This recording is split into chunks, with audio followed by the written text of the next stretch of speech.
اهلا. هل قبل كده حسيت ان انت لما جيت تدخل في النوم او جيت تخرج من النوم باحساس غريب، زي مثلا انك ابتديت تحس بعجز عن الحركه او تحس بشلل، تبقى حاسس بحد بيخنقك او مش قادر تتحرك، وتحس ان في حد غريب انت مش شايفه وتبقى عينك مفتحه ومش قادر تعمل اي حاجه ولا قادر تنادي على حد؟ فلو الموضوع ده بيحصل لك او حصل لك قبل كده او تعرف حد بيحصل له مثلا، فانا جاي اطمنك وجاي اطمنه. ممكن تبعت له الفيديو عادي هيشوفه. بس يلا نشوف الفيديو.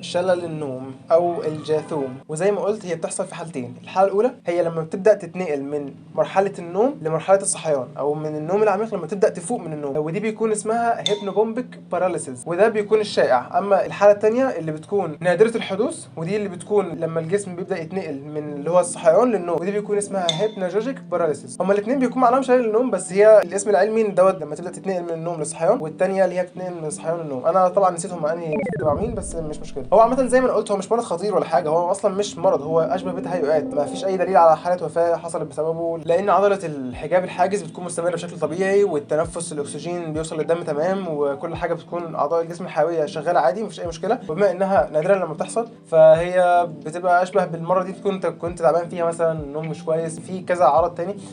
بس هي مش موضوع مخيف، مش لدرجه ان هو انا محسود، انا معمول لي سحر، لا اله الا الله، احنا عايزين نشوف حل بقى 10,000 ايه. لا، مش بالظبط، هو بس بيبقى اشبه بتعب شويه او عدم تنظيم في النوم بس. فانا بطمنك، يعني الموضوع مش محتاج او مش محتاج تكبره، وبطمن نفسي بصراحه برضو. ولكن في حالات بتبقى صعبه شويه، اللي هي لو في حد بيجيله دايما كل يوم بيبدا يحلم بالجاثوم ده، فهو بيبدا يخاف من الموضوع، اللي هو انا بيفضل يبدا قبل ما يجي ينام انا هنام، انا رايح انام، هيجي لي النهارده، فهيبدا يحس برهبه، خوف، توتر ورعب. الموضوع ممكن يوصل معاه لأرق مزمن، فبالتالي دوت لازم يروح يشوف دكتور، عشان ممكن يكون حرمان مزمن من النوم او اضطراب نوم سلوكي او عضوي، زي الناس اللي بتعاني من ان نفسها بيتقطع وهم نايمين، فده برضه بيكون احد اسباب الجاثوم. نسبة الاشخاص اللي بيحصل لهم الموضوع ده بتكون 50%، دول اللي بيحصل لهم مثلا مرة او مرتين، او بتحصل لهم عامة في حياتهم بشكل نادر، وفي 5% تانيين دول اللي بيحصل لهم بشكل مستمر.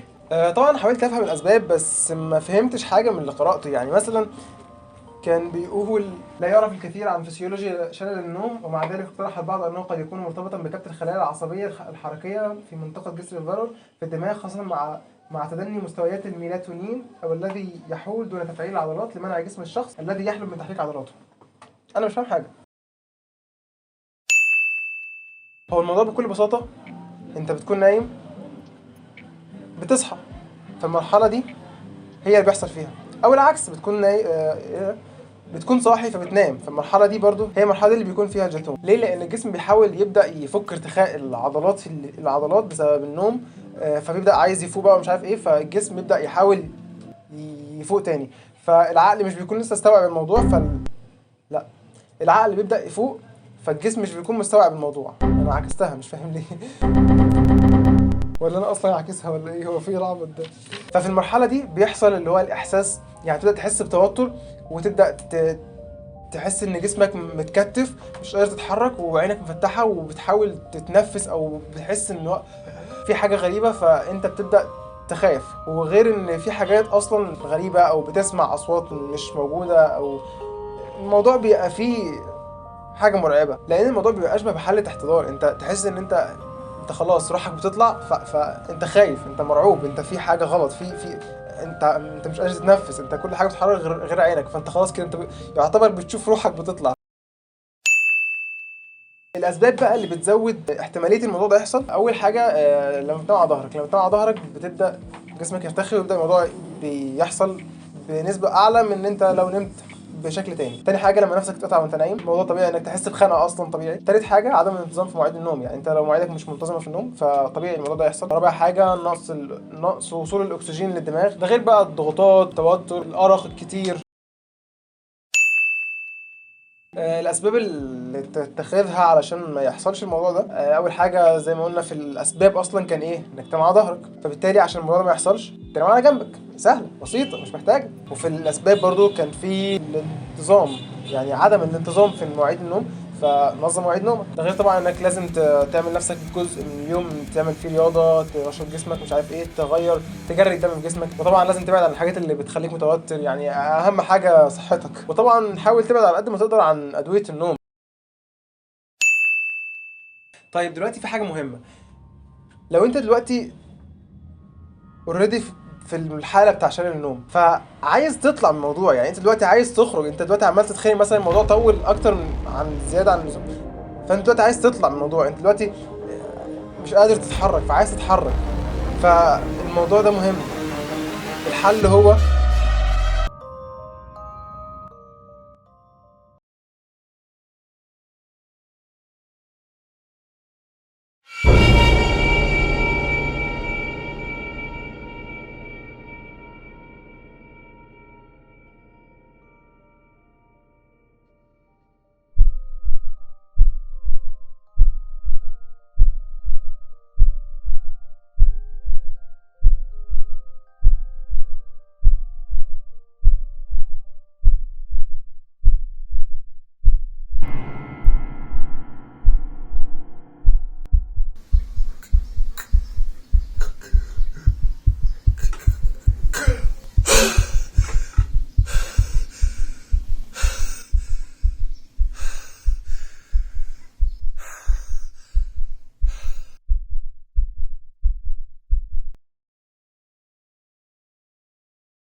فالموضوع ده مهم. الحل هو حرك صوابع رجلك بكل بساطه. بجد الموضوع انك تحرك صوابع رجلك بجد، اول ما تحرك صوابع رجلك هتلاقي ان انت فوق خلاص، شكرا. وحاول تغمض عينك وتفتحها، يعني حاول تفتح وتغمض، هتلاقي الموضوع ابتديت تفوق من الموضوع ده. وفي حاجه كمان مهمه، لما تحس ان انت مشلول عن الحركه ومش قادر تتحرك، ما تقعدش تقعد تشد في نفسك وتحاول توقف نفسك بالعافيه، لا، كمل في الموضوع، حاول ترخي جسمك خالص. وطبعا صوابع رجلك عماله شغاله الحركه تحت، ما توقفهاش خالص، وعينك تفتح وتغمض ما توقفش. مع انك حاول، دي تجربه شخصيه، دي ماليش دعوه مش ما حدش قالها في العلم، بس حاول تعلي صوت نفسك طول ما انت بتحاول تخرج. حاول تسمع نفسك صوتك علشان تبدا توعى بالموضوع بالاحساس الخارجي. اقعد اوعى. الموضوع هيبقى مريح، وهتبدا تاخد بالك من الجو الخارجي عن الموضوع اللي هو حاله الارتخاء ده. وبس لو عندك اي حلول تانية يعني يا ريت تعرفني. هو ده كل اللي عندي بصراحه، بيبقى فعال جدا. فلو في اي حل تاني او اي اقتراح يا ريت تشاركنا في الكومنتات وتعرفنا تجربتك الشخصيه، لو حصل معاك او لو حصل مع حد من زمايلك، وازاي كان عرف يخلص منه بشكل كامل، او الموضوع اتحل معاه بشكل كامل اللي هو خلاص ما بقاش يحصل له تاني. طبعا الموضوع ده اتكلمت عنه من كذا مصدر، فطبعا المصادر كلها موجوده تحت في الديسكربشن، وانت نازل تشوف المصادر ممكن تدوس لايك، بيساعد وبيحفز وبيدعم. وممكن برضو تدوس سبسكرايب، شارك معانا ومدلنا بالافكار. وحتى يا ريت تعرفوني افكار الفيديو الجاي ممكن يكون عن ايه. وبس كان لحد هنا الفيديو بتاع النهارده، وبشكرك جدا لوصولك لاخر الفيديو.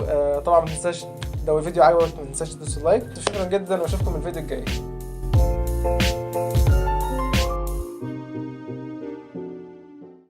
هو بس بيكون شبه انت بعض الاعراض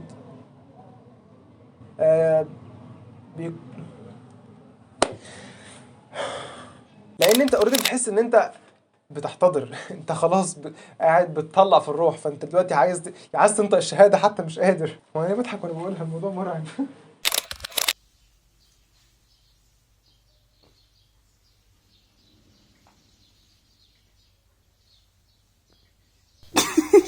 يا عم مش قادر.